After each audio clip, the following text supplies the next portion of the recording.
محبت میں آپ مزید استحکام حاصل کرنا چاہیں، آپ اس کا ذکر کثرت سے کرتے ہیں۔ جس کا جتنا ذکر کیا جائے اس کی اتنی محبت دل میں فروغ پاتی ہے، اور جس کی جتنی محبت دل کے اندر جاگزین ہو جائے، زبان اور دل اور دماغ اتنی کثرت سے اس کا ذکر کرنے لگتے ہیں، اور اس کے ذکر میں، اس کے بیان میں کوئی ایک پہلو آپ کے سامنے نمایاں نہیں ہوتا کہ یہی ایک ہی پہلو ہے جس کا ذکر یا جس کے ذکر کا تسلسل یا جس کے ذکر کی کثرت میرے دل کو جلا بخش سکتی ہے، بلکہ اس کی شخصیت کے، اس کے کردار کے، اس کے اخلاق کے، اس کے جلال اور اس کے جمال کے، اس کے آئینہ کمال کے، اس کے خط و خال کے، اور اس کی زندگی کا ہر پہلو اور ہر جہت اور ہر سمت اور ہر طرف آپ کے ذکر کا موضوع بن جاتا ہے۔ اور صحابہ کرام رضوان اللہ علیہم اجمعین کی اگر اس سمت اور اس طرف اور اس جہت کو آپ دیکھیں تو آپ کو احادیث مبارکہ کی کتب میں بکثرت یہ موضوع نظر آئے گا کہ صغار صحابہ، یعنی جب وہ چھوٹے تھے تو سرکار دو عالم صلی اللہ علیہ وسلم کا وصال ہو گیا، صغار صحابہ یا تابعین جو صحابہ کرام رضوان اللہ علیہم اجمعین کی خدمت میں حاضر ہوتے، ان کا اکثر سوال آپ کو ملے گا صحابہ کرام رضوان اللہ علیہم اجمعین سے کہ صفہ لی، کہ اے صحابی رسول ہمارے لیے سرکار دو عالم صلی اللہ علیہ وسلم کا حلیہ شریفہ بیان کیجیے، کہ سرکار کا چہرہ کیسا تھا، سرکار چلتے کیسے تھے، سرکار لباس کس طرح کا پہنتے تھے۔ یہ آپ کو بکثرت ان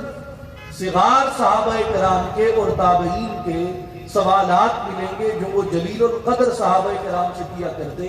جن کا وقت آقا دو عالم صلی اللہ علیہ وسلم کی مجلس اور صحبت اور زیارت میں گزرا ہوتا۔ انعت لنا النبی صلی اللہ علیہ وآلہ وسلم، کہ ہمارے سامنے آقا دو عالم صلی اللہ علیہ وآلہ وسلم کی نعت بیان کریں، حضور کے حسن و جمال کا چرچا کریں، حضور علیہ السلام کے خط و خال کو بیان کریں، اور صحابہ یہ بھی، تابعین یہ بھی، فلاں صحابی کی صحبت میں بیٹھا یا ان کے حلقہ درس میں بیٹھا یا ان کی خدمت میں بیٹھا یا جہاں بیٹھ کے وہ اپنے پاس آنے والوں کو دین کے بارے میں، اسلام کے بارے میں، شریعت کے بارے میں، محبت مصطفیٰ صلی اللہ علیہ وسلم کے بارے میں بیان کر رہے ہوتے، تو یاسف النبی صلی اللہ علیہ وسلم، میں نے سنا کہ وہ سرکار دو عالم صلی اللہ علیہ وسلم کے اوصاف کا ذکر کر رہے تھے، حضور علیہ السلام کے حسن و جمال اور حضور علیہ السلام کے خط و خال کا ذکر کر رہے تھے۔ صحیح مسلم میں سیدنا عمر بن العاص رضی اللہ تعالیٰ عنہ کے وقت وصال کی حدیث ہے کہ جب صحابہ کرام رضوان اللہ علیہم اجمعین ان کی خدمت میں حاضر ہوئے، ان کی بیمار پرسی کے لیے، ان کی تیمارداری کے لیے، تو آپ بآواز بلند رو رہے تھے، آہو بکا کر رہے تھے۔ تو ان سے پوچھا گیا کہ اے صحابی رسول، اے عمر بن العاص، آپ کیوں رو رہے ہیں؟ کیا غم ہے، کیا تکلیف ہے جس وجہ سے آپ کی آنکھوں سے اشک جاری ہیں اور آپ کی زبان سے ہم غم و اندوہ کی کیفیت کو سن رہے ہیں؟ تو آپ نے فرمایا کہ مجھے کوئی غم نہیں، مجھے کوئی دکھ نہیں، سوائے اس کے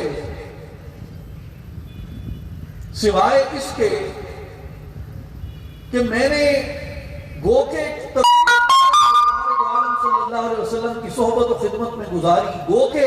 میں نے حضور کو چلتے پھرتے، اٹھتے بیٹھتے، سوتے جاگتے دیکھا، حضور کو منبر پہ خطبہ دیتے دیکھا، مصلی پہ امامت کرتے دیکھا، امت کے لیے دعائیں کرتے دیکھا، گھوڑے کی پشت پہ جہاد کرتے ہوئے دیکھا، حضور علیہ السلام کو میں نے اونٹنی پہ بیٹھے ہوئے دیکھا، پیدل چلتے ہوئے دیکھا، اپنے صحابہ کے جھرمٹ میں دیکھا، حضور کو میں نے خلوت میں دیکھا، حضور کو میں نے جلوت میں دیکھا۔ سارے پہلوؤں میں حضور کے ساتھ ساتھ تھا، لیکن حضور علیہ السلام کی جلالت شان اور حضور علیہ السلام کی عظمت کی ہیبت اتنی تھی میرے دل پہ کہ کبھی میری نگاہوں کو یہ ہمت نہیں ہوئی کہ میں جی بھر کے چہرے مصطفیٰ کی زیارت کر سکتا۔ ہر ادا کو دیکھا مگر آنکھوں میں اتنی تاب نہ تھی کہ کبھی جی بھر کے سرکار کے چہرے انور کی زیارت کی ہوتی۔ تو کہا اس میں غم و اندوہ کیا ہے؟ تو آپ نے فرمایا کہ غم و اندوہ یہ ہے کہ ولو اب لوگ آتے ہیں میرے پاس یہ سمجھ کے کہ یہ جلیل القدر صحابی رسول ہے، وہ لوگ آ کے مجھ سے سوال کرتے ہیں کہ اے عمرو بن العاص، آپ حضور کے اتنے جلیل القدر صحابی ہیں، آپ بتائیں کہ حضور کا چہرہ کیسا تھا، رخسار کیسے تھے، دندان کیسے تھے، لب کیسے تھے، آنکھیں کیسے تھی، ابرو کیسے تھے، پیشانی کیسے تھی، حضور تبسم کیسے فرماتے، حضور مسکراتے ہوئے کیسے لگتے، حضور واس دیتے ہوئے کیسے لگتے؟ آپ نے فرمایا کہ مجھے غم یہ ہے کہ پوری عمر ساتھ بھی گزاری مگر چہرہ دیکھنے کی تاب نہ تھی۔ اب لوگ آ کے پوچھتے ہیں کہ حضور کے اوصاف بیان کرو تو میں حضور کے اوصاف بیان کرنے سے قاصر ہوں۔ یہاں سے آپ کو اس رسم کا، اس رواج کا پتہ ملتا ہے، اس رواج کا سراغ ملتا ہے کہ صحابہ کرام رضوان اللہ علیہم اجمعین اپنی اولاد اور اپنے بچوں کے اور نئے مسلمانوں کے اور بعد میں آنے والے مسلمانوں کے دلوں کے اندر عظمت مصطفیٰ کو سرکار کے حلیے کے بیان سے پیدا کیا کرتے تھے، آقا دو عالم صلی اللہ علیہ وسلم کے حسن و جمال کے بیان سے سرکار کی محبت کو فروغ دیا کرتے تھے۔ اور ائمہ اہل بیت بھی حتیٰ کہ خود آقا دو عالم صلی اللہ علیہ وسلم کے شہزادگان، لخت جگر رسول کے لخت جگر سیدنا امام حسن اور سیدنا امام حسین رضی اللہ عنہما، آپ ان صحابہ کرام کی تلاش میں رہا کرتے کہ جو صحابہ آقا دو عالم صلی اللہ علیہ وسلم کے حسن و جمال اور حضور کے حلیے کو بیان کیا کرتے ہیں۔ یہ امت میں جسے رسم و رواج کہا جاتا ہے، اور بدقسمتی سے جدید سیرت نگار اس جانب توجہ نہیں دیتے، جس کے باعث امت کے وجود میں ایک خشکی سی پیدا ہو گئی ہے، ذوق میں خشکی پیدا ہو گئی ہے، عقل میں، دماغ میں، وجدان میں کشش میں سستی پیدا ہو گئی ہے، خشکی پیدا ہو گئی ہے کہ جنگ و جدال کا، غزوات کا، سرایہ کا، معیشت کا، سماجیات مذہب کا ذکر تو کریں گے، مگر آقا دو عالم صلی اللہ علیہ وسلم کے حسن و جمال اور آقا دو عالم صلی اللہ علیہ وسلم کے خد و خال اور آقا دو عالم صلی اللہ علیہ وسلم کی شخصی وجاہت کا ذکر اور تذکرہ اس طرح نہیں کرتے جیسا کہ عشاق کی روایت تھی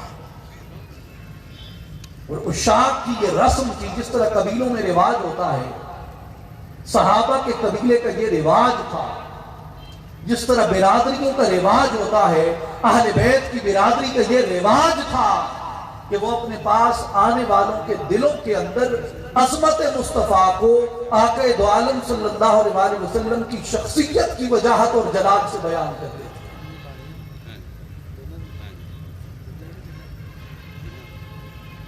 سیدنا امام حسن رضی اللہ تعالیٰ عنہ کی روایت ہے، جسے امام طبرانی نے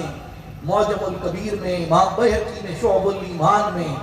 محی السنہ امام بغوی رحمۃ اللہ علیہ نے شرح السنہ میں، اور امام ترمذی رحمۃ اللہ علیہ نے شمائل محمدیہ صلی اللہ علیہ وسلم میں بیان کیا کہ امام حسن ابن علی رضی اللہ عنہ بیان کرتے ہیں کہ سألت خالی ہند ابن ابی حالہ التمیمی وَكَانَ وَصَّافًا عَنْ حِلْيَةِ النَّبِيِّ صلی اللہ علیہ وسلم۔ امام حسن بیان کرتے ہیں کہ میں نے اپنے ماموں ہند ابن ابی حالہ التمیمی سے دریافت کیا، جو کہ سیدہ ام المؤمنین خدیجہ الکبریٰ رضی اللہ تعالی عنہا کے بیٹے تھے،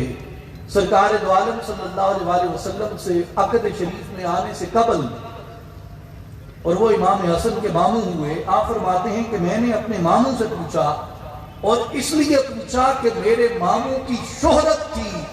حلقہ اصحاب رسول میں اس بات کے اوپر کہ وہ حضور کے اوصاف اور حضور علیہ السلام کے حسن و جمال کو سب سے بہتر طریقے سے بیان کرتے ہیں. اور امام ابو نعیم الاصفہانی رحمۃ اللہ علیہ آپ دلائل النبوت میں بیان کرتے ہیں اسی حدیث کو بیان کرنے کے بعد کہ امام حسن کہتے ہیں کہ میں نے جب اپنے ماموں سے آقا دو عالم صلی اللہ علیہ وسلم کی شخصی شباہت اور شخصی جلالت اور شخصی وجاہت کو جب سنا تو کئی دن تک میں اسے اپنے دماغ میں محفوظ کرتا رہا اور میں نے کسی کے ساتھ اس کو بیان نہ کیا. اور ایک دن میں نے اپنے بھائی حسین ابن علی رضی اللہ عنہ کے سامنے بیان کیا کہ حسین، میں نے اپنے ماموں جان سے اپنے نانا جان صلی اللہ علیہ وآلہ وسلم کی شخصی وجاہت اور حسن و جمال کا تذکرہ سنا. تو امام حسین کہنے لگے بھائی جان، میں آپ سے کئی دن قبل سے یہ تذکرہ سن چکا ہوں، اور کئی مرتبہ میں نے اپنے والد گرامی امیر المؤمنین سیدنا علی ابن ابی طالب رضی اللہ تعالیٰ عنہ سے بھی آقا دو عالم صلی اللہ علیہ وآلہ وسلم کے حسن و جمال کا تذکرہ سنا. تو جس کا جتنا وصف آپ کے سامنے بیان کیا جاتا ہے، جس کی جتنی توصیف اور جتنی تعریف آپ کے سامنے بیان کی جاتی ہے، اس کی محبت اتنی شدت سے آپ کے وجود میں جاگزین ہوتی جاتی ہے، اتنا کمال آپ کے وجود کے اندر حاصل کرتی جاتی ہے. اور صحابہ جب یہ معلوم کرتے اور جب یہ جانتے بڑے صحابہ کرام سے، جلیل القدر صحابہ سے، کہ ہمارے آقا کے حسن کے برابر کسی کا حسن نہیں تھا، حضور کے جمال کی مثل کسی کا جمال نہ تھا، حضور کی رنگت کی مثل کسی کی رنگت نہ تھی، حضور کی آنکھوں کی مثل کسی کی آنکھیں نہ تھی، حضور کے چلنے کی مثل کسی کا چلنا نہ تھا، حضور کے بیان کی مثل کسی کا بیان نہ تھا. تو کسی حسین کا حسن ان کی آنکھوں کو نہ بہلا سکتا، ان کے کانوں کو نہ بہلا سکتا، ان کی عقول کو نہ بہلا سکتا، اس لیے کہ وہ جمال مصطفیٰ کے اسیر ہو جایا کرتے تھے. اور یہی حسن و جمال ہے، یہی حسن و بیان کہ یہ چرچا ہے جس نے صدیوں تک دیکھے بنا رخ مصطفیٰ کو دیکھا نہیں، رخ مصطفیٰ کی زیارت نہیں کی، مگر صدیوں تک اسی سرکار دو عالم صلی اللہ علیہ وسلم کے حسن کے بیان نے اس امت کو اپنا گرویدہ بنا کے رکھا ہے. اور آج بھی جس مقام پہ سرکار دو عالم صلی اللہ علیہ وآلہ وسلم کے حسن و جمال کا چرچا بیان کیا جاتا ہے، اور آج بھی وہ گھرانے اور وہ خاندان، وہ لوگ اور وہ برادریاں اور قبیلے جو اپنے بچوں کو عظمت جمال مصطفیٰ کا گرویدہ بنا کے رکھتے ہیں، ان کے بچے دنیا کی کسی جلالت اور کسی عظمت سے کبھی ہیبت زدہ نہیں ہوتے، اس لیے کہ ان کے دل جمال مصطفیٰ کی ہیبت کے اسیر ہوتے ہیں. اور یہی بات ہمارے اسلاف نے، ہمارے بزرگوں نے ہماری تربیت اور ہماری گھٹی کے اندر ڈالی ہے کہ جس کا دل حسن مصطفیٰ کا اسیر ہو گیا، پھر کسی حسین کا حسن اس کو اپنا اسیر نہیں بنا سکتا. لیکن جس کا دل جمال مصطفیٰ کا اسیر نہیں ہوا، حسن مصطفیٰ کا اسیر نہیں ہوا، پھر ہر گزرتا پھرتا حسین اس کے دل پہ اپنی آنکھوں کے ڈورے ڈالتا رہتا ہے اور اس کو نفس و شیطان کا قیدی بناتا رہتا ہے. میں آپ سے کہتا ہوں، آپ سلام رضا کو دیکھیں، وہ شروع کہاں سے ہوتا ہے، وہ لے کے چلتا کیسے ہے آپ کے؟ سیدی شیخی امام اہل سنت امام احمد رضا خان بریلوی رحمۃ اللہ علیہ کا جو سلام ہے، جسے سرکار نے شہرت دوام عطا کی، قبولیت عام عطا کیا، وہ حضور علیہ الصلوۃ والسلام کے اسی حسن و بیان کے چرچے کے اوپر محیط ہے۔ اور میں جب بھی امام حسن رضی اللہ تعالیٰ عنہ کی یہ روایت دیکھتا ہوں جو انہوں نے اپنے ماموں جان سے روایت کی ہے، مجھے کبھی کبھی یوں معلوم ہوتا ہے کہ اعلیٰ حضرت رحمت اللہ علیہ نے اسی حدیث کو سامنے رکھ کے اپنا یہ سلام مرتب فرمایا۔ میں اس کی چند مثالیں آپ کے سامنے پیش کرتا ہوں۔ وہ بیان کرتے ہوئے شروع کرتے ہیں، کان رسول اللہ صلی اللہ علیہ وسلم فخمن مفخمن، آقا دو عالم صلی اللہ علیہ وآلہ وسلم ذی شان تھے،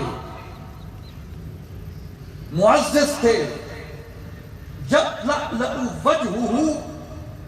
تلألؤ القمر لیلۃ البدر،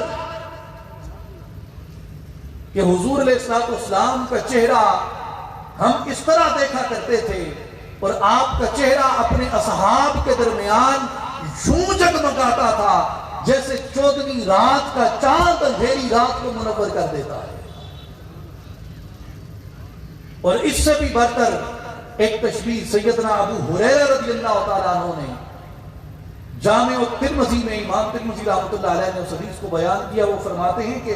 کأن الشمس تجری فی وجہہ، آقا دو عالم صلی اللہ علیہ وسلم کے چہرے اقدس کو جب ہم دیکھتے تو ہمیں یوں محسوس ہوتا کہ آفتاب اور سورج حضور کے چہرے انور میں اتر آیا، چاند سے منہ پہ تاباں درخشاں درود، کہ آقا علیہ السلام کا وہ چہرہ جو چاند کی طرح دمکتا تھا اور چمکتا تھا، اس چہرے انور پہ درود و سلام ہو۔ اور آقا علیہ السلام کے پھر قد مبارک کا ذکر کرتے ہیں، اطول من المربوع واکثر من المشبب، کہ اگر کوئی چھوٹے قد کا آدمی ہوتا تو آقا دو عالم صلی اللہ علیہ وآلہ وسلم کا قد اس سے بڑا ہوتا تھا، اور اگر کوئی بہت طویل القامت آدمی آ جاتا تو اس کے سامنے آقا دو عالم صلی اللہ علیہ وسلم کا قد مبارک معتدل ہوتا تھا، یعنی نہ بہت طویل تھا اور نہ بہت چھوٹا تھا۔ اللہ تعالیٰ نے جس طرح آپ کی ہر صفت میں اعتدال کو رکھا تھا، اسی طرح مبارک نے بھی اعتدال کو رکھا تھا، معتدل تھا۔ طائران قدس جس کی ہیں قمریاں، اس صحیح سر میں قامت پہ لاکھوں سلام۔ اور پھر آقا دو عالم صلی اللہ علیہ وسلم کے سر اقدس کی تعریف بیان کرتے ہیں کہ حضور کا سر مبارک کیسا تھا، عظیم الہامہ، سر مبارک بڑا تھا جس کے آگے سرے سربراں خم رہیں، اس سرے تاج رفعت پہ لاکھوں سلام، کہ جیسا حضور کا سر تھا، حضور کے سر اقدس کی مثل کسی کا سر نہ تھا۔ اور حضور کے جو بال تھے راجل الشعر، خمیدہ بال تھے، بل کھاتے ہوئے بال تھے، وہ کرم کی گھٹا گھیسوئے مشک ساں لٹکائے ابر رحمت پہ لاکھوں سلام، کہ جس طرح جو بادل ہے، بادل بل کھاتے ہوئے ہوتا ہے، بادل خمیدہ ہوتا ہے، آپ فرماتے ہیں کہ اسی طرح سرکار دو عالم صلی اللہ علیہ وآلہ وسلم کے جو زلف مبارک تھی وہ ہمیشہ بل کھائے ہوئے تھی۔ ان فرقت عقیقتہ فرق و الا فلا، اگر آقا دو عالم صلی اللہ علیہ وآلہ وسلم اپنے سر اقدس کے بالوں کو، ادھر کے بالوں کو ادھر اور ادھر کے بالوں کو خود ہی ادھر فرما دیتے تو مانگ نمایاں ہو جاتی، لیکن اگر آپ بال مبارک سیدھے رکھتے تو پھر مانگ نمایاں نہ ہوتی، جب آپ چاہتے اس مانگ کو نمایاں فرما دیتے۔ یہ حضور علیہ السلام کی زلفوں کا حسن بیان کرتے ہیں، جس پہ اعلیٰ حضرت رحمت اللہ علیہ نے فرمایا کہ لیلۃ القدر میں مطلع الفجر حق، مانگ کی استقامت پہ لاکھوں سلام۔ اور اگر آپ نے سورہ القدر میں جھانک کے دیکھا ہو. اعلیٰ حضرت رحمت اللہ علیہ فرماتے ہیں کہ شعراء اپنے محبوب کی زلفوں کو، اپنے محبوب کے بالوں کو رات کی تاریکی سے تشبیہ دیتے ہیں. آپ کہتے ہیں کہ لوگوں یاد رکھو راتوں کی بھی اقسام ہیں، ہر رات بھی ایک جیسی نہیں ہوتی. کئی راتیں ہیں جن میں مصائب اترتے ہیں، کئی راتیں ہیں جن میں بلائیں اترتی ہیں، کئی راتیں ہیں جن میں آلام اترتے ہیں، کئی راتیں ہیں جن میں کئی اقسام کی مخلوقات اترتی ہیں.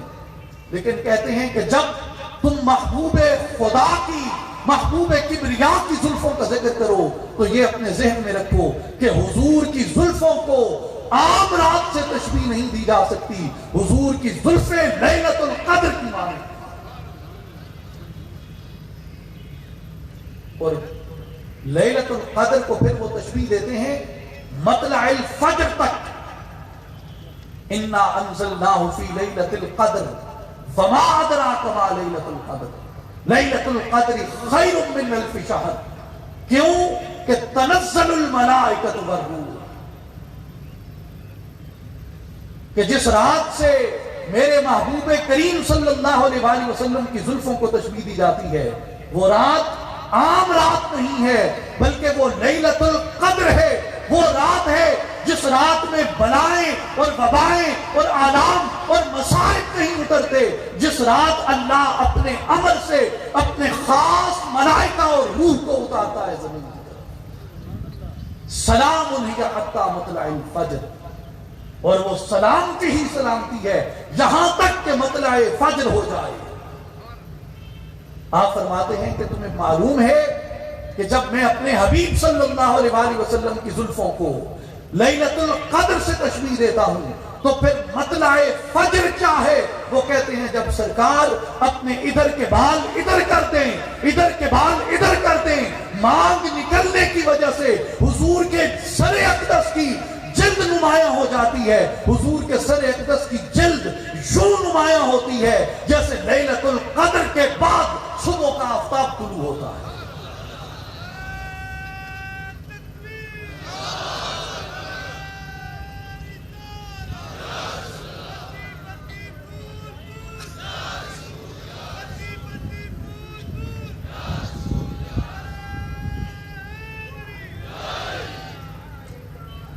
لیلۃ القدر میں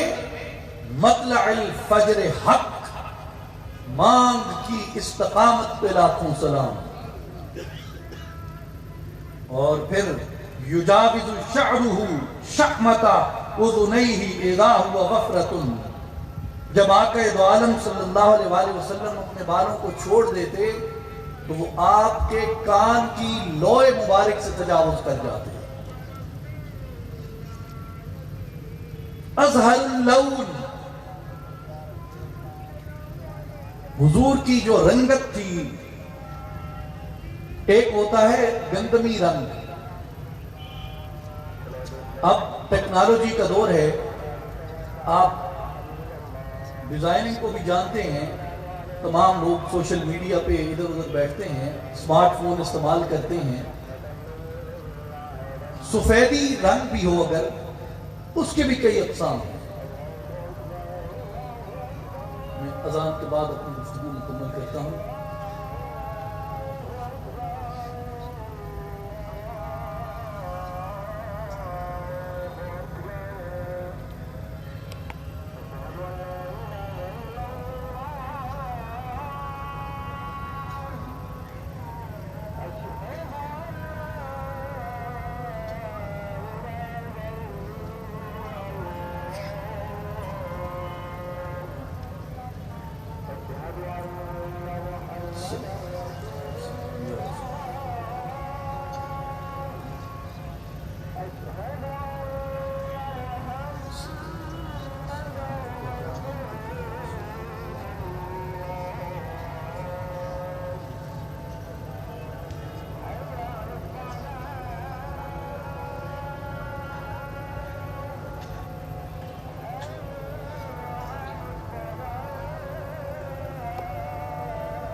محمد رسول اللہ الدعوة التامة والصلاة القائمة آت محمد الوسيلة والفضيلة والدرجة الرفيعة وابعثه مقاما محمودا الذي وعدته وارزقنا شفاعته يوم القيامة إنك لا تخلف الميعاد. الصلاة والسلام عليك يا رسول الله وعلى آله وصحبه. رنگ کئی قسم کا ہوتا ہے. اب آپ کے موبائل کی سکرین سفید ہے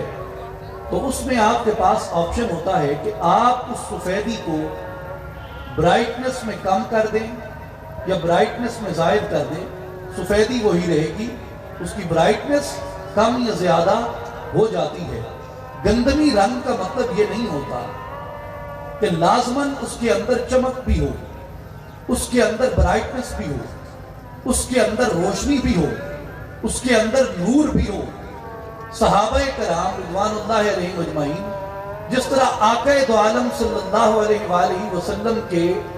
چہرہ مبارک کی اور آپ کے وجود اقدس کی رنگت اظہر اللون کہ آپ کا جو رنگ تھا وہ چمکتا تھا, چمکدار تھا, جس سے تاریک دل جگمگانے لگے. اس چمک والی رنگت پہ لاکھوں سلام. واسع الجبین, اور جو حضور کی پیشانی تھی, جو حضور کی پیشانی تھی, جو جبین مبارک تھی, اللہ تعالیٰ نے اس جبین کو وسعت عطا فرمائی تھی. اور اعلیٰ حضرت فرماتے ہیں کہ جس کے ماتھے شفاعت کا صحرا رہا, اس جبین سعادت پہ لاکھوں سلام. کہ وہ جبین عام جبین نہیں تھی, وہ ماتھا عام ماتھا نہیں تھا, بلکہ اللہ تبارک و تعالیٰ نے جب اس نوشہ شب اسرا کے دولہا کو جب تیار کیا, نوشہ بزم جنت کو جب تیار کیا, تو سرکار دو عالم صلی اللہ علیہ وآلہ وسلم کی اس جبین سعادت کے اوپر, حضور کی پیشانی مقدس کے اوپر شفاعت کا صحرا باندھا گیا. جس کے ماتھے شفاعت کا صحرا رہا, اس چمک والی اس جبین سعادت پہ لاکھوں سلام. ازج الحواجب سوابغ فی غیر قرن, آپ صلی اللہ علیہ وآلہ وسلم کے جو ابرو مبارک تھے وہ باریک تھے اور ان میں کشادگی تھی, اور وہ آپس میں ملے ہوئے نہیں تھے بلکہ ان میں آپس میں فاصلہ تھا, اور یوں تھے جس طریقے سے کمان ہوتی ہے جس کے سجدے کو محراب کعبہ جھکی, ان بھووں کی لطافت پہ لاکھوں سلام. اور پھر فرماتے ہیں بینہما عرق یدرہ ادب, کہ سرکار دو عالم صلی اللہ علیہ وآلہ وسلم کی پیشانی مبارکہ میں ایک رگ تھی. جب آپ عالم جلال میں ہوتے, جب آپ جلال فرماتے, اس جلالت کے وقت اور اس عالم جلال کے اندر ہی فقط وہ رگ نمایاں ہوا کرتی تھی. اب آپ کو اگر کسی سے محبت ہو, اس وقت آپ کو اس کے جلال اور اس کے جمال کی کیفیت کا اندازہ ہوتا ہے اور آپ ان میں فرق کر سکتے ہیں. صحابہ کرام رضوان اللہ علیہم اجمعین آقا دو عالم صلی اللہ علیہ وآلہ وسلم کے چہرہ اقدس کی کیفیات کے اس قدر شناسا تھے کہ حضور جمال میں ہو تو رنگت کیسی ہوتی ہے, حضور جلال میں ہو تو رنگت کیسی ہوتی ہے. اور اگر سرکار جلال فرمائیں, کسی پہ سختی فرمائیں, یا کسی بات کو سرکار دو عالم صلی اللہ علیہ وآلہ وسلم ناپسند فرماتے تھے, تو اس وقت آپ کے چہرے انور کے اوپر آپ کی پیشانی میں وہ رگ نمایاں ہوتی تھی, جسے اعلیٰ حضرت رحمت اللہ علیہ فرماتے ہیں کہ اس رگے ہاشمیت پہ لاکھوں سلام. چشمہ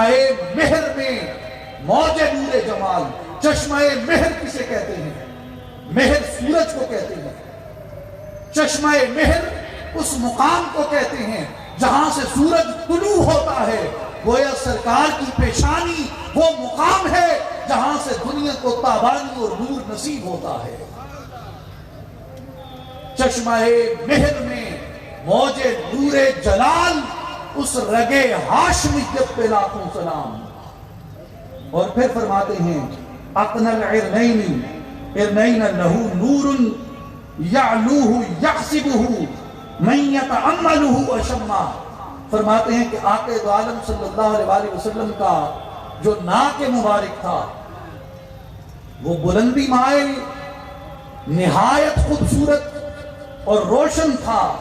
اور اگر کوئی اسے غور سے نہ دیکھتا تو اس کو بلند بینی کا اس کے اوپر امکان جاتا تھا. اور پھر چہرہ مبارک کو ڈیفائن کرتے ہیں کہ جو ریش مبارک تھی، جو سرکار دو عالم صلی اللہ علیہ وآلہ وسلم کی داڑھی مبارک تھی، کف اللحیہ تھی، داڑھی گھنی تھی، جسے اعلیٰ حضرت رحمت اللہ علیہ فرماتے ہیں کہ ریش خوش معتدل، ریش خوش معتدل، مرہم ریش دل. کہ دل جتنا زخمی ہوتا، دل جتنا اداس ہوتا، دل جتنا ٹوٹا ہوا ہوتا، دل میں جتنے آبلے، جتنے چھالے، جتنے زخم، جتنی جرہیں پڑی ہوتی، جب سرکار کی ریش مبارک کی زیارت کی جاتی دل کی مرہم ہو جاتی. سہل الخدین، رخسار مبارک نرم تھے اور ہموار تھے. دلیع الفم، دہن مبارک کشادہ تھا، اور دہن مبارک کے کمالات کے اوپر دہن مبارک جو سرکار دو عالم صلی اللہ علیہ وآلہ وسلم کا دہن ہے، فقط اگر سرکار کے دہن کی فضیلت بیان کی جائے، سرکار کے دہن کو ہی لے لیا جائے، تو شاید اسی ایک دہن کی فضیلت کے لیے آپ کو ہزاروں نشستیں درکار ہیں کہ سرکار کا دہن ڈیفائن کیا جائے کہ وہ دہن مصطفیٰ کس طرح کا دہن تھا. اس کا ایک وصف اعلیٰ حضرت رحمت اللہ علیہ بیان کرتے ہیں کہ وہ دہن جس کی ہر بات وحی خدا، اس دہن کے اسرار میں، اس دہن کے اوصاف میں، اس دہن کے رموز میں، اس دہن کی پاکی میں، اس دہن کی تنویر میں، اس دہن کی توصیف میں، اس دہن کی تعریف میں ایک پہلی اور بنیادی بات اتنی سی کافی ہے کہ اس دہن اقدس سے وحی خدا کے علاوہ کچھ برآمد ہی نہیں ہوا. وَمَا يَنْطِقُ عَنِ الْهَوَىٰ إِنْ هُوَ إِلَّا وَحْيٌ يُوحَىٰ. کہ میرا محبوب نطق ہی نہیں فرماتا، کلام ہی نہیں کرتا جب تک کہ ہماری وحی نازل نہ ہو جائے. اس دہن کا کمال ہے اشنب مفرج الاسنان، دانت مبارک چمکدار تھے اور ان دانتوں میں قدر کشادگی تھی. کان عنقہ جید دمیت فی صفاء الفدۃ. آقا مبارک صلی اللہ علیہ وآلہ وسلم کی گردن مبارک نہایت خوبصورت تھی، اتنی خوبصورت تھی کہ اسے دیکھ کے یوں لگتا تھا کہ جس طرح یہ چاندی کی سراہی بنائی گئی ہے. معتدل الخلق، اور تمام اعضائے مبارکہ، اعضائے شریفہ اعتدال کے اوپر اللہ تعالیٰ نے تخلیق فرمائے تھے. گردن اتنی چھوٹی بھی نہیں تھی کہ گردن کو چھوٹے ہونے کا نقص کہا جائے، اور اتنی طویل بھی نہیں تھی کہ اس کی طوالت نقص بن جاتی. اللہ تعالیٰ نے اس گردن کو جس طرح ایک صراف ایک معتدل سراہی چاندی کی تیار کرتا ہے، سرکار دو عالم صلی اللہ علیہ وسلم کی گردن مبارک کو اللہ تعالیٰ نے اس طرح تول کے پیدا فرمایا، اعتدال کے پیدا فرمایا. بادنا متماسک، جسم مبارک نہایت قوی تھا، مضبوط تھا. سوا البطن والصدر، اور جو سینہ تھا وہ پیٹ کے برابر تھا. یعنی ایسا نہیں تھا کہ سینہ مبارک اندر ہو اور پیٹ باہر نکل آئے، جو کہ انسان کی شخصیت کے اور انسان کے وقار کے بعض دفعہ منافی لگتا ہے، جسے ہم پنجابی میں کہتے ہیں کہ توند بڑی ہوئی ہے. فرماتے ہیں کہ سوا البطن والصدر، جو شکم تھا وہ صدر سے ملا ہوا تھا، جو سینہ تھا وہ بطن اقدس سے ملا ہوا تھا. بالکل اس طرح سیدھا اس کو دیکھ کے لگتا تھا. اس لیے اعلیٰ حضرت رحمت اللہ علیہ فرماتے ہیں کہ لوگوں غور کرو کہ جو اگر کسی کے پاس کسی چیز کی توفیر ہو، کوئی چیز وافر ہو جائے، کسی چیز کی فراوانی ہو جائے تو بندہ اس نعمت سے بھرپور فائدہ اٹھاتا ہے، بعض دفعہ قناعت ترک کر دیتا ہے. سرکار دو عالم صلی اللہ علیہ وسلم کی شخصیت مبارکہ، ذات گرامی وہ ذات ہے. آپ نے فرمایا کہ کل عالم کی چابیاں،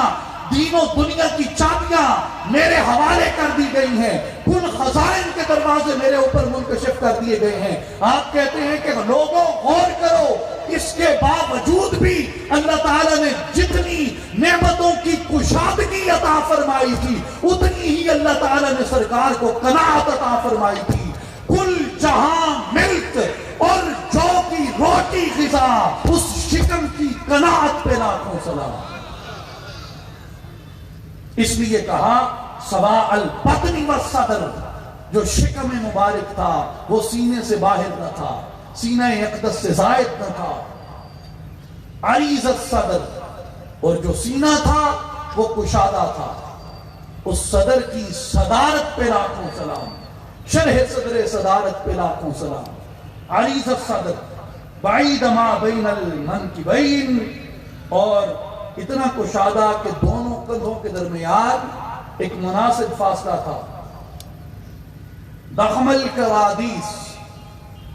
آقا دو عالم صلی اللہ علیہ وآلہ وسلم کے جو جوڑ تھے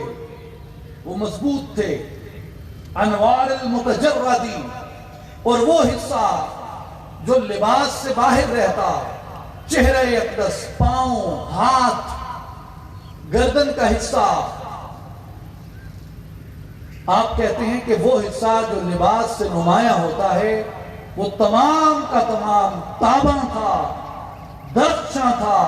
اور روشن تھا. اور فرماتے ہیں کہ آپ صلی اللہ علیہ وآلہ وسلم کے سینہ مبارک سے آپ کی ناف تک بالوں کی ایک لکیر تھی. جس طرح شمشیر ہوتی ہے اس طرح ایک لکیر تھی، اور اس لکیر کے سوا چھاتی مبارک پہ اور پیٹ مبارک پہ کسی بھی جگہ بال نہ تھے. یعنی سینہ اقدس کو اس اعتبار سے بھی اللہ تعالیٰ نے حسن و جمال عطا فرمایا تھا. اشعر الذراعین والمنکبین واعالی الصدر، البتہ دونوں کلائیوں، کندھوں اور سینہ مبارک کے اوپر والے حصے پہ کہیں کہیں بال موجود تھے سرکار کے جسم اقدس پہ. طویل الزندین، دونوں کلائیاں دراز تھیں، جس کو بارے دو عالم کی پرواہ نہیں، ایسے بازو کی قوت پہ لاکھوں سلام. رحب الراحتی سبت القصب، ہتھیلیاں کشادہ تھیں اور ہتھیلیوں کی پشت ہموار تھی. جس طرح آقا دو عالم صلی اللہ علیہ وآلہ وسلم کا شکم اقدس سینہ اقدس کے برابر تھا. اب اس سے یوں گمان ہوتا ہے کہ شاید کمزوری ہو، لیکن اگر آپ ہاتھوں کو دیکھیں تو اگر کمزوری ہو تو ہاتھوں کی ہڈیاں گوشت سے نمایاں ہو کے باہر نکل آتی ہیں. آپ کہتے ہیں کہ ایسی کیفیت نہیں تھی، بلکہ ہاتھوں کی پشت بھی برابر اور متوسط اور معتدل تھی. یوں تھی کہ دبلے ہونے کا امکان بھی نہ ہوتا اور فربا ہونے کا امکان بھی نہ ہوتا. شفن الکفین والقدمین، اور آپ کی دونوں ہتھیلیاں اور قدم مبارک سوکھے ہوئے بھی نہ تھے بلکہ گوشت سے بھرے ہوئے تھے. سائل الاطراف، ہاتھوں اور پاؤں دونوں کی انگلیاں نہ بہت چھوٹی تھی نہ بہت طویل تھی، بلکہ مناسب طور پہ طوالت رکھتی تھی. اور جو ہاتھوں کی انگلیاں تھیں ان کو اللہ نے کیا کمال عطا کیا تھا. یہ کمال کہ اگر انگلیاں اشارہ کرتی تو چاند دو ٹکڑے ہو جاتا، اگر انگلیاں اشارہ کرتی تو ڈوبتا سورج بھی واپس لوٹ آتا تھا. صاحب رجعت شمس و شق القمر، نائب دست قدرت پہ لاکھوں سلام. نور کے چشمے لہرائیں، ندیاں بہیں، انگلیوں کی کرامت پہ لاکھوں سلام. اللہ تعالیٰ نے وہ انگلیاں ایسی پیدا فرمائی تھیں کہ حسن مالا مال کر دیا اور حسن باطن سے بھی مالا مال کر دیا، اور سورج اور چاند اور افلاک اور ستاروں کو سرکار دو عالم صلی اللہ علیہ وآلہ وسلم کی انگلیوں کے حسن کے سامنے تسخیر کر دیا تھا۔ خمسان الاخمسین مسیح القدمین ینبو عنہم الماء، آپ کے پاؤں مبارک کے تلوے قدرے گہرے تھے، قدم مبارک ہموار تھے، اس حال میں کہ ان پہ پاؤں نہیں ٹھہرتا تھا، پانی نہیں ٹھہرتا تھا۔ اذا زال قلعا یخطو تکفیا، جب آپ چلتے تو پوری قوت سے چلتے اور قدم مبارک کشادہ کر کے اٹھاتے۔ وَيَمْشِي هَوْنًا ذَرِيعَ الْمِشْيَةِ، قدم عاجزی سے اٹھتا مگر کشادہ اٹھتا، قدم عاجزی سے اٹھتا مگر کشادہ اٹھتا۔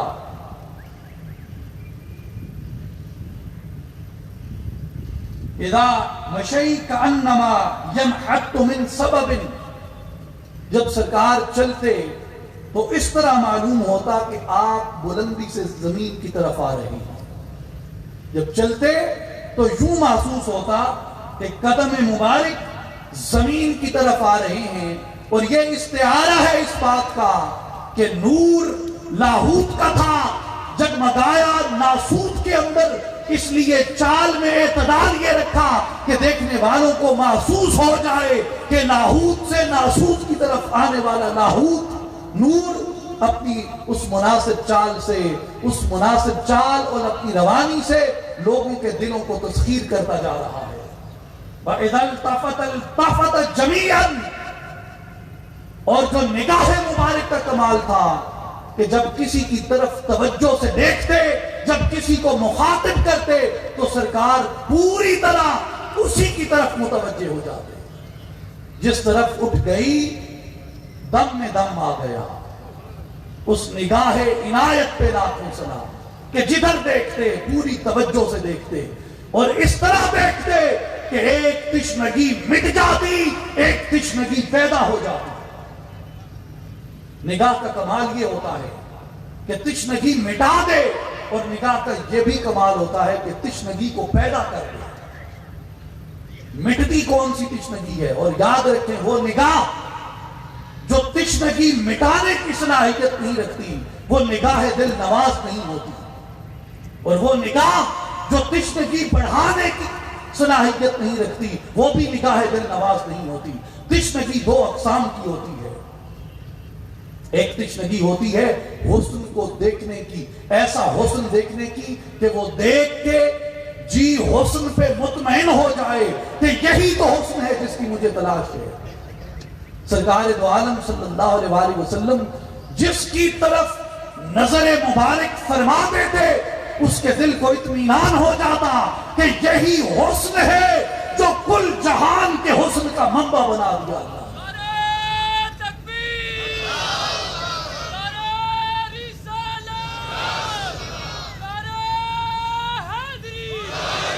اور جو تشنگی بڑھ جاتی ہے وہ تشنگی اس وقت بڑھتی ہے کہ اس حسن کو دیکھ کے دل اپنے قابو میں نہیں رہتا، دل ہزار مرتبہ اس حسن پہ فدا ہو جاتا ہے اور بار بار بتکرار ہزار بار اس حسن کو دیکھنے کی تشنگی پیدا کرتا رہتا ہے۔ پھر جیسے جیسے نگاہ اٹھتی رہتی ہے اس حسن کو بار بار دیکھنے کی تشنگی بڑھتی چلی جاتی ہے، اور یہ طلب کی نشانی ہے کہ طلب کے اندر تشنگی ہو۔ عرفی شرازی کہتے ہیں کہ زنق سے تشن لبیداں باطل خیش مناز، زنق سے تشن لبیداں باطل خیش مناز، دلت فریب کرز جلوائے سراب نخورد۔ عرفی کہتے ہیں یہ اہل رمز اس بات کو سمجھیں گے، اہل سخن اس بات کو سمجھیں گے کہ یہ تشنگی کا کمال نہیں بلکہ تشنگی کا نقص ہے کہ تجھے سراب سمندر نظر نہ آئے، تجھے مجاز میں اگر حقیقت کا جلوہ نظر نہ آئے تو یہ تیری تشنگی کا نقص ہے، تیری تشنگی کا کمال نہیں ہے۔ تشنگی ہے ہی وہ جو تیرے سامنے جلوے کو حجاب کے اندر بھی مستور نہیں رہنے دیتی، بلکہ اس کو شناخت کرتی رہتی ہے۔ اور پھر خافضت طرف، حضور نیچی نگاہ والے تھے۔ نظرہ الی الارض اطول من نظرہ الی السماء، آپ صلی اللہ علیہ وآلہ وسلم گو کہ اللہ نے رفعت عطا فرمائی،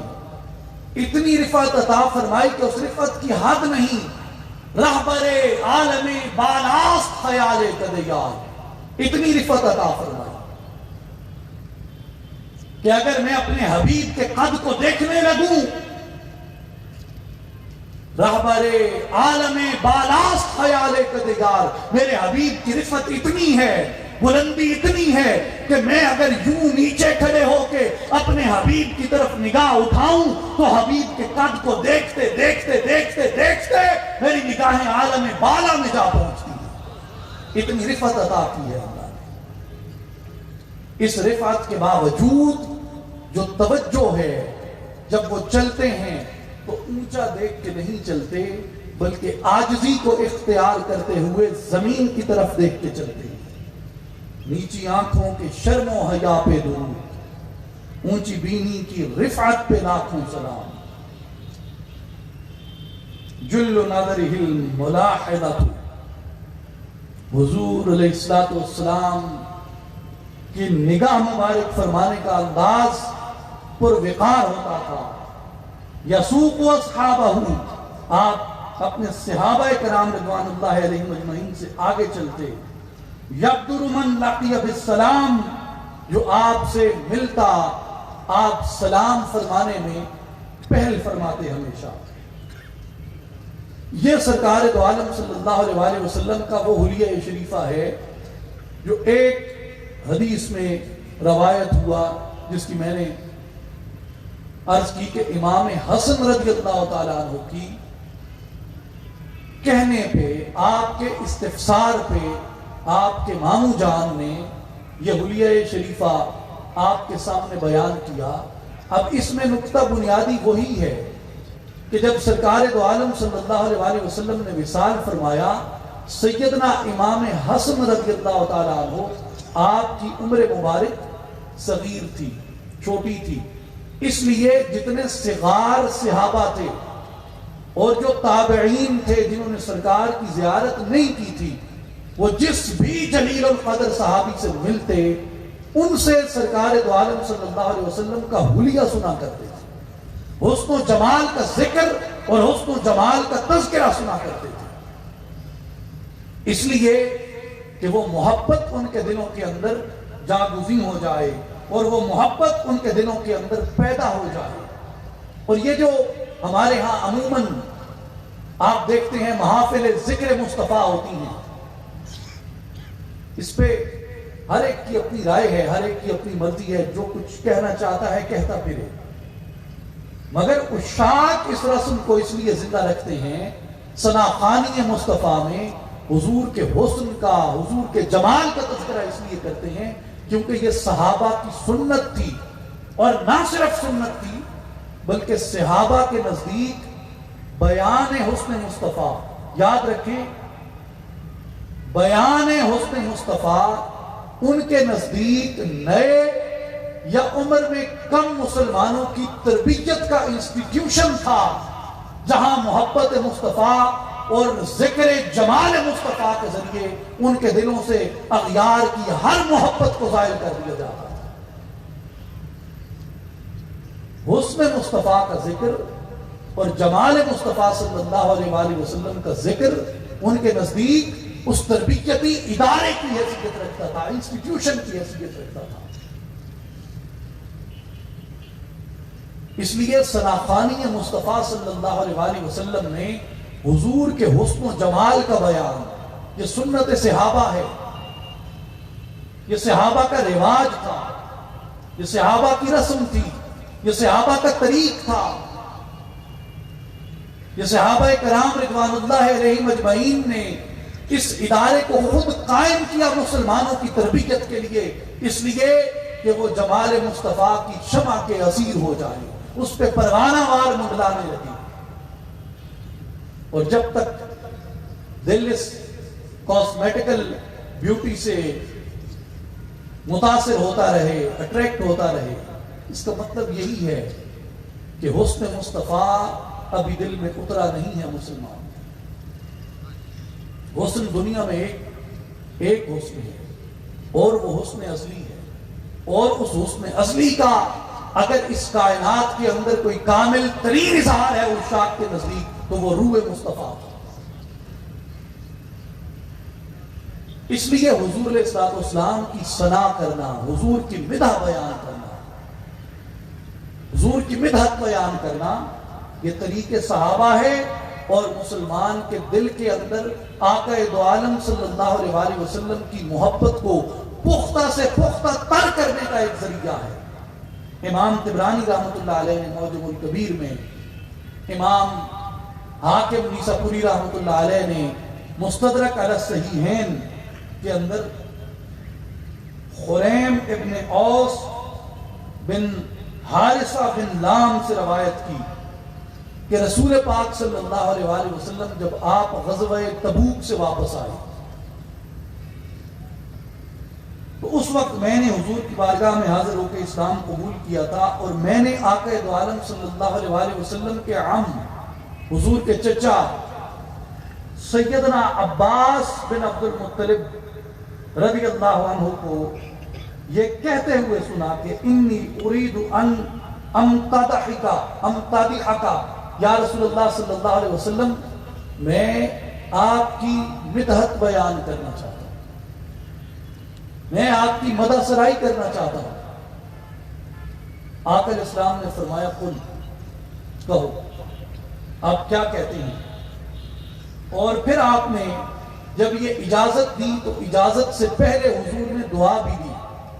حضور نے فرمایا کہ لا یفدفد اللہ فاکا، کہ اے میرے چچا خدا تمہارے منہ کو کبھی خالی نہ کرے۔ وہ منہ جو مدحت مصطفیٰ بیان کرتا ہے، وہ منہ جو سرکار دو عالم صلی اللہ علیہ وسلم کی تعریف اور توصیف بیان کرتا ہے، وہ منہ کبھی بھی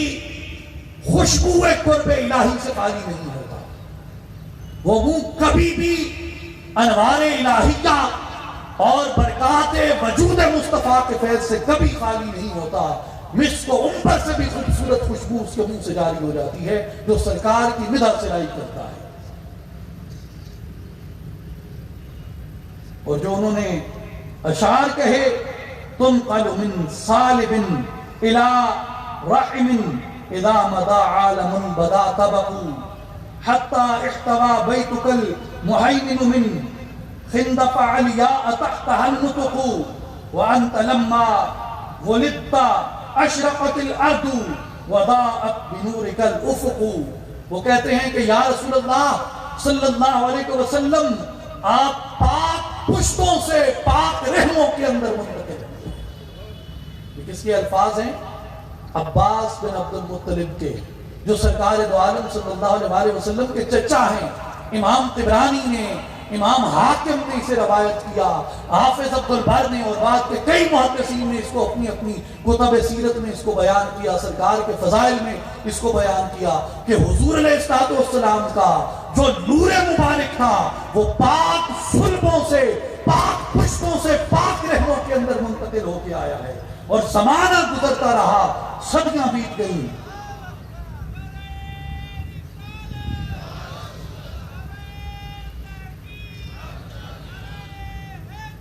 حتی احتوى بیتک المہیمن من خندق علیاء تحتها النطق، یہاں تک کہ آپ کی شرافت جو آپ کے فضل و کمال پر شاہد ہے وہ غالب آ گئی بڑے بڑے خاندانوں پر کہ یا رسول اللہ باقی جتنے بھی خاندان ہیں آپ کے شرف کی وجہ سے آپ کے خاندان سے کمتر درجہ رکھتے ہیں۔ وَأَنْتَ لَمَّا وَلِدْتَ أَشْرَقَتِ الْأَرْضِ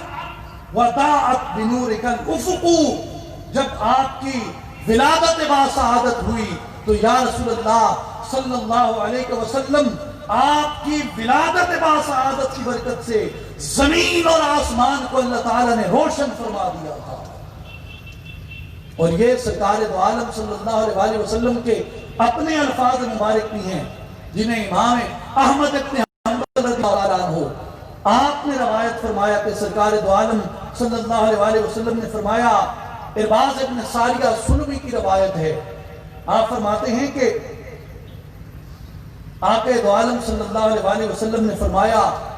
میں اللہ تبارک و تعالیٰ کے ہاں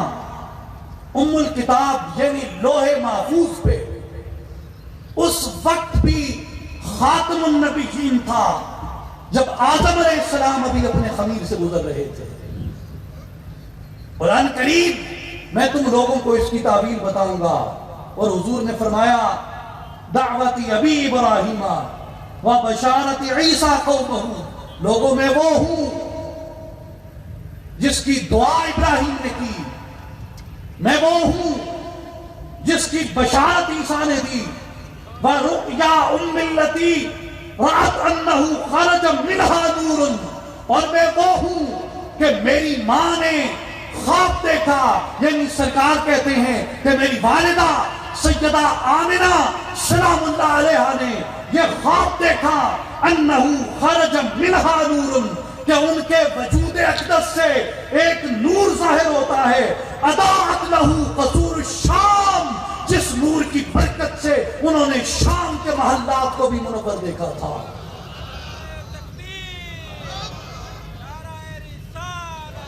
یہ کس نے خواب بیان کیا؟ سرکار دو عالم صلی اللہ علیہ وسلم نے. امام احمد ابن حنبل نے ارباز ابن ساریہ سے اس کو روایت کیا. اور سرکار کس کا کہتے ہیں؟ اپنی والدہ ماجدہ سیدہ آمنہ سلام اللہ علیہ کا، کہ ان کا یہ خواب ہے. اور اس خواب کی توثیق اور تصدیق کون کرتا ہے؟ عباس ابن عبد المطلب کرتے ہیں، جو سرکار کے چچا ہیں. نتیجہ کیا نکلتا ہے؟ نتیجہ یہ نکلتا ہے کہ بنو ہاشم کی، قریش کی یہ مشہور روایت تھی جو سینہ بسینہ پشت پشت حتیٰ کہ سرکار کی والدہ تک بھی آئی کہ یہ وہ نور ہے جو نور جب اس دنیا میں ظہور فرمائے گا تو اس کی برکت سے اللہ زمین و آسمان کو روشن فرما دے گا. امام دارمی نے بھی اس کو روایت کیا.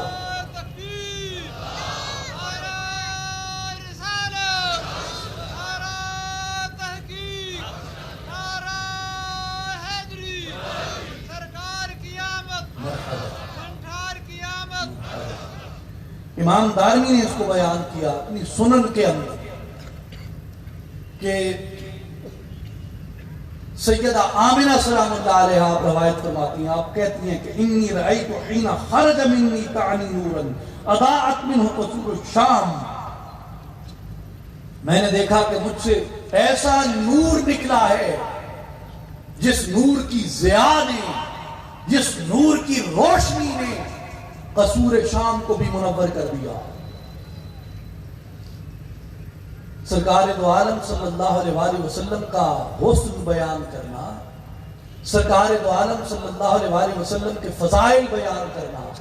سرکار دو عالم صلی اللہ علیہ وسلم کی اس فضیلت کا ذکر کرنا جو اللہ تعالیٰ نے فقط آپ ہی کی ذات اقدس کو جو حسن جو فضائل عطا کیے،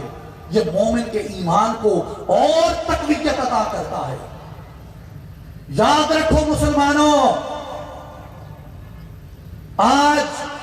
سماجیات مذہب کے نام پہ، سیاسیات مذہب کے نام پہ، معاشیات مذہب کے نام پہ آپ کو سیرت پہ بڑے بڑے کتب ملیں گی، بڑے بڑے لیکچرز ملیں گے، خطبات ملیں گے، باتیں ملیں گی. اس میں کوئی شک نہیں کہ پرامن سماج دین اسلام ہی تشکیل دیتا ہے. عدل پہ مبنی سیاست اور عدل پہ مبنی معیشت دین اسلام ہی تشکیل دیتا ہے سیرت مصطفیٰ صلی اللہ علیہ وسلم کی روشنی میں. مگر یاد رکھو، ہم سرکار دو عالم صلی اللہ علیہ وسلم کے فقط سیاسی پیروکار ہی نہیں ہے، یہ امت فقط سرکار کی سیاسی امت ہی نہیں ہے، یہ امت اس بات پہ یقین رکھتی ہے کہ اللہ تبارک و تعالیٰ نے وہ تمام کمالات، وہ چاہے کمالات باطنی تھے یا کمالات ظاہری تھے، حسن ظاہر تھا یا حسن باطن تھا، جو جتنے نبیوں کو عطا کیا تھا، ان تمام خوبیوں اور ان تمام فضائل کا منبع میرے مصطفیٰ کی ذات کو بنا ہوا تھا۔ ہم حضور علیہ السلام کے شمائل اور فضائل کے اول نصیر ہوتے ہیں، اس کے بعد ہمارے اوپر نظام سیاست کے قیام کی جد و جہد کی ذمہ داری عائد ہوتی ہے۔ جو دل اسیر جمال مصطفیٰ نہیں، اسیر فضیلت مصطفیٰ نہیں، اس کی بیماری ختم نہیں ہوتی۔ اس لیے محض خصائل مصطفیٰ صلی اللہ علیہ وسلم کو سامنے رکھ کے اپنے لیے، اپنے نقطہ نظر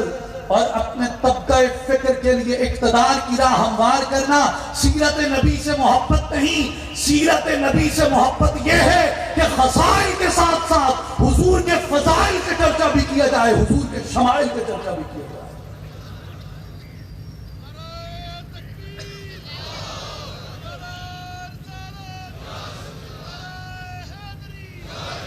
سخنے نگفتنی را چه کلندران گفتم فاہم من فاہم۔ ام المؤمنین سیدہ عائشہ صدیقہ رضی اللہ تعالی عنہا آپ سرکار دو عالم صلی اللہ علیہ وسلم کا فرمان ذیشان نقل کرتی ہیں کہ سرکار دو عالم صلی اللہ علیہ وسلم نے فرمایا قلبتو، کہ مجھے جبریل نے اپنا مشاہدہ بیان کیا۔ حضور کہتے ہیں مجھے جبریل امین نے اپنا مشاہدہ بیان کیا۔ قلبت مشارق الارض و مغاربها فلم اجد رجلا افضل من محمد صلی اللہ علیہ وسلم ولم ار بیتا افضل من بیت بنی ہاشم۔ سرکار کہتے ہیں کہ مجھے جبریل امین نے آ کے اپنا مشاہدہ کہا، یا رسول اللہ صلی اللہ علیہ وسلم، میں نے کائنات کے مشارق اور کائنات کے مغارب کو چھان ڈالا ہے، مگر مجھے بنو ہاشم کے گھرانے سے کوئی گھرانہ افضل نظر نہیں آیا، اور محمد عربی سے بڑھ کر کوئی انسان نظر نہیں آیا۔ اور امیر المومنین، امیر المشارق والمغارب، اسد اللہ الغالب، علی ابن ابی طالب رضی اللہ تعالیٰ عنہ، آپ روایت کرتے ہیں، امام احمد نے، امام حاکم نے، امام بہقی نے، امام ترمذی نے، سب محدثین نے اس کو روایت کیا۔ حضرت علی رضی اللہ عنہ فرماتے ہیں لم ارى قبلہ ولا بعدہ مثلہ، کہ میں نے حسین دیکھے سرکار کے علاوہ، مگر لوگوں یاد رکھو سرکار کی مثل حسن نہ سرکار سے پہلے پیدا ہوا نہ سرکار کے بعد پیدا ہوگا۔ لم ارى قبلہ ولا بعدہ مثلہ، کہ آقا دو عالم صلی اللہ علیہ وسلم کی مثل کسی کا حسن نہ سرکار دو عالم صلی اللہ علیہ وسلم سے پہلے پیدا ہوا نہ سرکار کے بعد پیدا ہوا۔ اور یہ وہ فضائل ہیں جنہیں صحابہ کرام رضوان اللہ علیہم اجمعین سرکار دو عالم صلی اللہ علیہ وسلم کے حسن اخلاق، حسن کردار کے ساتھ ساتھ حضور کے حسن فضیلت اور حسن وجود کے ساتھ ملا کے بیان کرتے ہیں کہ اللہ نے حضور کو محض خصائل میں فضیلت نہیں دی، حضور کو شمائل میں بھی فضیلت دی، فضائل میں بھی فضیلت عطا کی، اور یہ حضور کے وجود کا اعجاز تھا، حضور کے وجود کا اعجاز تھا، جسم اطہر کا اعجاز تھا، جسم اقدس کی دیبت تھی، جسم اقدس کی نزہت تھی، جسم اقدس کی ندرت تھی، جسم اقدس کی پاکی تھی، جسم اقدس کا کمال اور جسم اقدس کا جمال تھا۔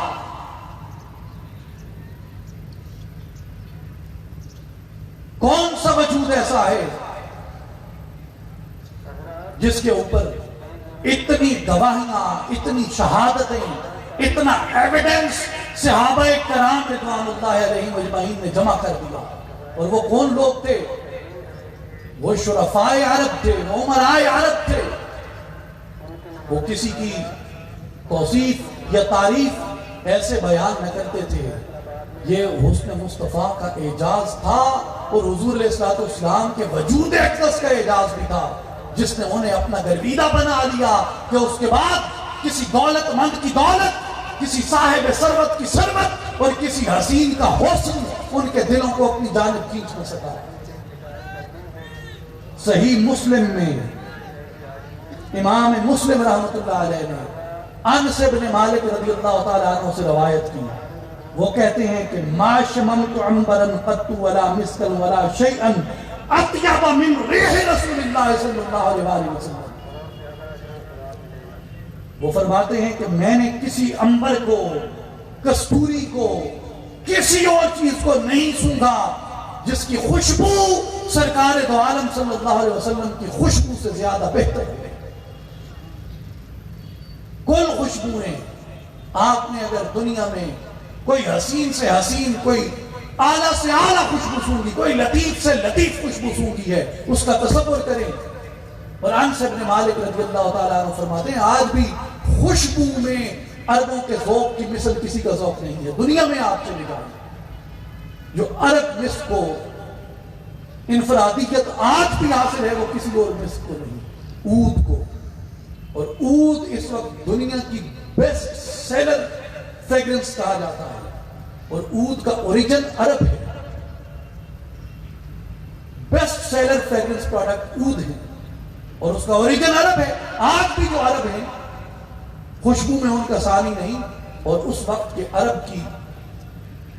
حضرت انس بن مالک فرماتے ہیں کہ میں نے کئی کستوریاں اور عنبر اور خوشبوئیں سونگی، مگر جو خوشبو سرکار دو عالم صلی اللہ علیہ وسلم کے وجود اقدس کی تھی، وہ خوشبو کسی جگہ میں نے نہیں سونگی۔ وَلَا مَسِسْتُ شَيْئًا قَطُّ دِيبَاجًا وَلَا حَرِيرًا عَلِيًا مَسًّا مِّن رسول اللہ صلی اللہ علیہ وسلم۔ وہ کہتے ہیں کہ نہ میں نے دیباج یا ریشم یا کسی نرم سے نرم چیز کو چھوا جو کہ اتنی نرم و نازک ہو جتنے سرکار دو عالم صلی اللہ علیہ وسلم کا وجود اقدس اللہ نے نرم و نازک پیدا فرمایا۔ یہ سرکار دو عالم صلی اللہ علیہ وسلم کے وجود اقدس کا اعجاز ہے۔ اور صحابہ اگر کوئی حسن بیان کرنا چاہتے تو سرکار کے حسن کی مثال دیتے کہ حضور کے حسن کی مثل کوئی حسن نہیں ہو سکتا۔ مثلاً ایک عمومی سی بات تھی، امام بخاری رحمۃ اللہ علیہ نے کتاب اللباس میں حضرت براء ابن عازب رضی اللہ تعالیٰ عنہ کی روایت بیان کی ہے۔ وہ کہتے ہیں کہ وَقَدْ رَأَيْتُهُ فِي حُلَّةٍ حَمْرَاءٍ مَا رَأَيْتُ شَيْئًا أَحْسَنَ مِنْهُ۔ وہ کہتے ہیں کہ میں نے دیکھا سرکار دو عالم صلی اللہ علیہ وسلم نے سرخ رنگ کا جبہ زیب تن فرما رکھا تھا، سرخ رنگ کا حلہ حضور علیہ الصلوۃ والسلام نے پہن رکھا تھا۔ اور میں نے دیکھا، جب میں نے دیکھا تو مجھے یقین ہوا کہ کائنات میں اس سے زیادہ حسن اللہ تعالیٰ نے کسی جگہ نہیں ہونے کا جتنا وجود مصطفیٰ کو عطا فرما دیا۔ ساڑھے کو پنجابی روایت بھی ہے، کہاوت بھی ہے، کئی استے ڈوڑے تے مائیے بنے ہوئے بھائی اتنے رتے رنگ تے دل اڑکھل ہوتا تو یہ جو ڈوڑے تے مائیے پڑھن والے جڑے ایسے فاش گو گویے تے شاعر ہیں، انہوں نے میں دعوت دینا کہ آؤ صحابہ دا حسن ذوق بھی دیکھو کہ او سرخی دا رنگ کتھے قبول کرے۔ سرکار نے فرمایا کہ میرے حسن میں، اور اللہ تعالی ہمیں وہ آنکھیں نصیب کرے جو حضور علیہ الصلوۃ والسلام کے حسن سراپا کی زیارت کر سکیں۔ اور حضور علیہ الصلوۃ والسلام کی خوشبو کا یہ عالم تھا۔ کئی احادیث ہیں اس پہ، حضرت جابر رضی اللہ عنہ کی روایت سے، دیگر صحابہ اکرام کی روایت سے، وہ کہتے ہیں کہ آقا علیہ الصلوۃ والسلام کے وجود اقدس سے خوشبو آتی تھی خاص قسم کی، اور جو کوئی بھی پیچھے رہ جاتا یا آتا کہ حضور کو تلاش کروں، مسجد نبوی میں بھی نہیں ہے، اپنے حجرے میں بھی نہیں ہے، تو سرکار کہاں تشریف لے گئے؟ یعنی مسجد نبوی میں بھی نہیں ہے، حجرے میں بھی نہیں ہے، تو مدینہ میں حضور کہاں ہیں؟ حضرت جابر رضی اللہ عنہ فرماتے ہیں کہ صحابہ یہ کرتے تھے کہ راستے پہ چل پڑتے اور جس جس راستے پہ حضور گئے ہوتے اس راستے پہ حضور کی خوشبو موجود ہوتی تھی. یہ رومی نے بھی بیان کیا. رومی کہتے ہیں کہ کمزور شکاری وہ ہے جو اولاً ہرن کے قدموں کو دیکھ کے شکار کرتا ہے، قدموں کی چھاپ، قدموں کا نقش ڈھونڈتا ہے اس کے شکار کے لیے. لیکن پھر ایک حالت یہ آ جاتی ہے کہ وہ شکاری ہرن سے اتنا مانوس ہو جاتا ہے، ہرن کی اتنی اس کو شناخت ہو جاتی ہے کہ بعد ازاں خود نافع آہو رہ برست. اس کے بعد وہ ہرن کے نافع کی خوشبو کے اوپر ہرن کو تلاش کرتا ہے، اور یہ شکاری کے فن کا کمال ہوتا ہے. اور صحابہ کرام رضوان اللہ علیہم اجمعین یہ کہتے ہیں کہ اللہ تعالیٰ نے حضور کے وجود کو یہ خوشبو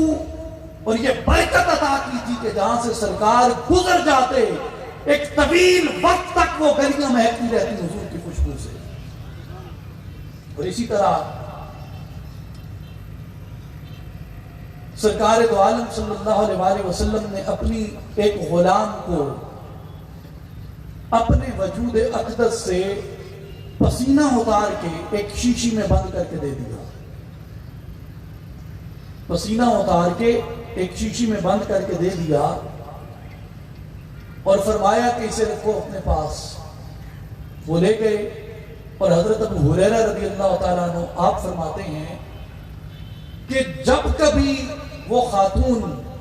وہ خوشبو لگایا کرتی جو ان کی شیشی میں سرکار دو عالم صلی اللہ علیہ وسلم کا پسینہ تھا، آپ فرماتے ہیں کہ پورا شہر مدینہ اس خوشبو سے مہک اٹھتا تھا. پورا شہر مدینہ اس خوشبو سے مہک اٹھتا تھا. فَسُمُّوا بَيْتَ الْمُطَيَّبِينَ،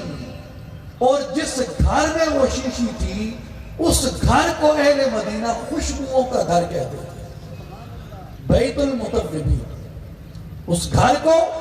خوشبوؤں کا گھر کہتے تھے، جس گھر کے اندر سرکار دو عالم صلی اللہ علیہ وسلم کا وہ پسینہ اقدس موجود ہوتا تھا. میرے مسلمان بھائیوں، میں اپنی گفتگو کو بہت طوالت دے گیا ہوں، آپ کو بہت انتظار کرا بیٹھا ہوں، مگر میں اختتام اس بات پہ کرنا چاہتا ہوں کہ جو عشاق ہیں جن کے سینے محبت مصطفیٰ صلی اللہ علیہ وسلم سے روشن ہوتے ہیں، وہ لوگ سرکار دو عالم صلی اللہ علیہ وسلم کی کسی ایک صفت کی وجہ سے حضور سے محبت نہیں کرتے کہ وہ محض فضائل کو دیکھتے ہوں، یا وہ محض شمائل کو دیکھتے ہوں، یا وہ محض فضائل کو دیکھتے ہوں. وہ سرکار دو عالم صلی اللہ علیہ وسلم کے کردار، حضور کی عدالت، حضور کی ریاست اور حضور کے طریقے دنیاوی سے بھی سبق حاصل کرتے ہیں. مگر جتنے بھی انصار و مہاجرین صحابہ کرام رضوان اللہ علیہم اجمعین تھے، وہ اولاً حضور علیہ السلام کے فضائل اور شمائل کے حسن کے اسیر تھے. اور میں جو بات کہہ رہا ہوں اس کا ایک تناظر ہے، اس کا ایک کانٹیکسٹ ہے، اور وہ ایک خاص تناظر جب عشق سے خالی خشکی اس میں آ جاتی ہے تو رومی بھی کہتا ہے کہ خشک مغزو، خشک تارو، خشک پوست، از کجامی آیدین آواز دوست. آواز دوست خشکی سے زائل ہو جاتی ہے، آواز دوست خشکی سے ختم ہو جاتی ہے، آواز دوست خشکی سے جاتی رہتی ہے. اس کے لیے ضروری ہے کہ وجود کے اندر محبت مصطفیٰ کی تازگی کو پیدا کیا جائے، حضور کے فضائل کا اعتراف کیا جائے، حضور کے شمائل کا اعتراف کیا جائے. اللہ نے حضور کے لعاب دہن کو جو اجازت عطا کیا، حضور کے پسینہ مبارک کو جو اجازت عطا کیا، حضور کے بول و براز کو جو پاکی و طیبت عطا کیا، اللہ تعالیٰ نے حضور کے بالوں کو جو حسن عطا کیا، حضور کی آنکھوں کو جو حسن عطا کیا، حضور کے لب و رخسار کو جو حسن عطا کیا، حضور کے ہاتھوں کو جو کرامات، حضور کی انگلیوں کو جو معجزات عطا کیے، حضور کی زبان کو جو شیرینی عطا کی، حضور کے قدموں کو جو اعجاز عطا کیا، حضور کے قلب اطہر کو اللہ تعالیٰ نے جو نورانیت عطا کی، حضور علیہ السلام کے وجود کو اللہ نے جو فضیلتیں عطا کی، حضور کی روح مبارک کو جو فضیلتیں عطا کی، حضور کے نور مبارک کو جو فضیلتیں عطا کی، وہ فضیلتیں جو باعث مصطفی کے بعد نمودار ہوئی، وہ فضیلتیں جو وفات مصطفی کے بعد نمودار ہوئی، اور وہ فضیلتیں جو ولادت مصطفی کے بعد ظہور پذیر ہوئی، وہ فضیلتیں جو ولادت مصطفیٰ سے قبل ظہور پذیر ہوئی، وہ فضیلتیں جو بطن آمنہ میں ظہور پذیر ہوئی، جو صلب عبداللہ میں ظہور پذیر ہوئی، جو صلب عبد المطلب میں ظہور پذیر ہوئی، جو صلب ہاشم میں، جو صلب اسماعیل و ابراہیم میں ظہور پذیر ہوئی، اور سرکار کی وہ فضیلتیں جو وجود آدم کو خمیر میں لانے سے قبل اللہ نے عطا کی، اور سرکار کی وہ فضیلتیں جو ملائک کو، جن و بشر کو پیدا کرنے سے بھی پہلے حضور کو عطا کی، اور وہ فضیلتیں جو ابھی زمین و آسمان اور کائنات کو پیدا ہی نہ کیا، جب اس وقت بھی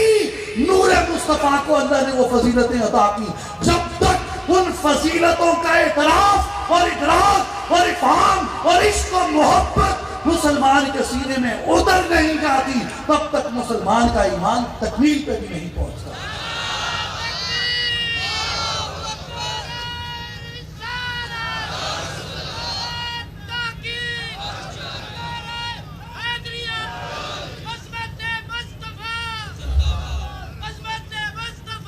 سرکار کو قبول کرو تو سرکار کی کل عظمتوں کے ساتھ قبول کرو، سرکار سے عشق کرو تو سرکار کے کل فضائل کے ساتھ سرکار سے عشق کرو، خشکی کو نکالو وجود سے،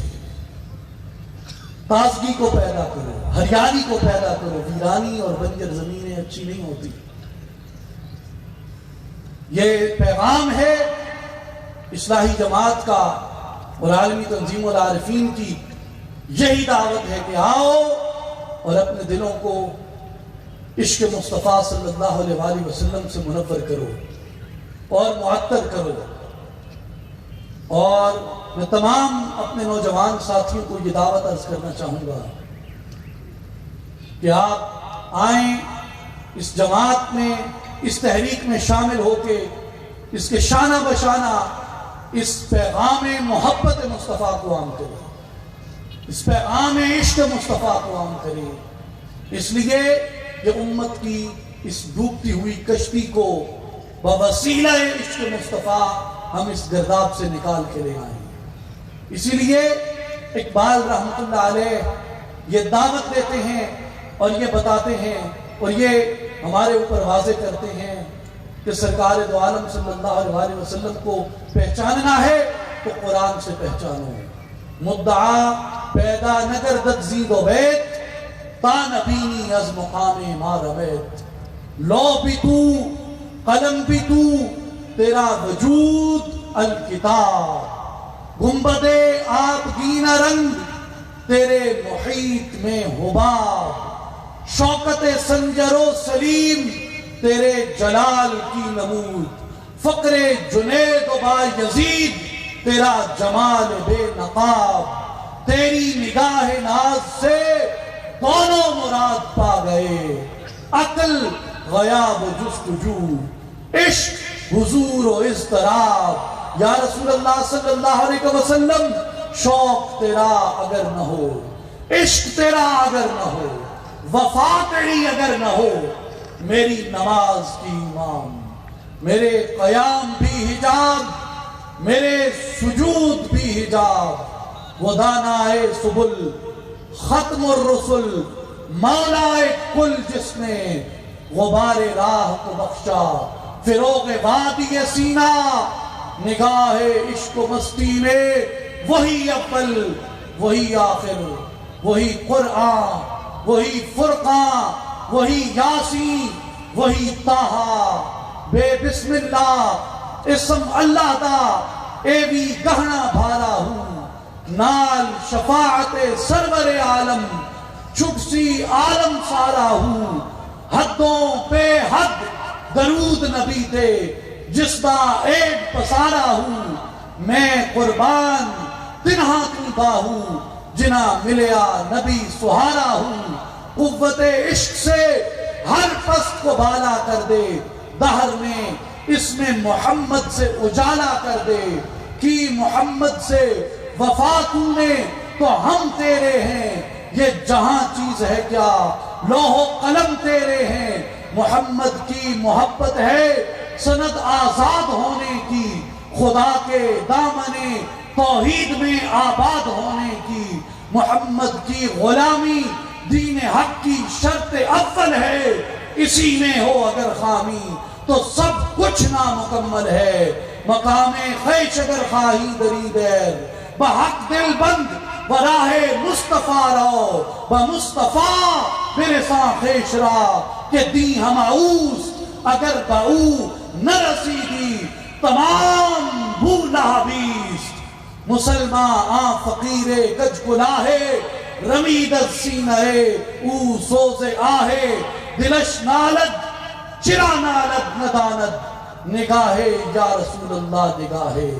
نگاہے یا رسول اللہ نگاہے، نگاہے یا رسول اللہ نگاہے، یا رسول اللہ انظر حالنا، یا حبیب اللہ اسمع قالنا، اننا فی بحر غم مغرقن، خذ یدینا سہل لنا اشکالنا، غریبم یا رسول اللہ غریبم، ندارم در جہاں جز تو حبیبم، مرض دارم زعسیاں لا دوائے، مگر الطاف تو باشد طبیبم، بری نازم کہ ہستم امت تو، گنہگارم ولیکن خوش نصیبم، گنہگارم ولیکن خوش نصیبم، وآخر دعوانا ان الحمدللہ رب العالمین۔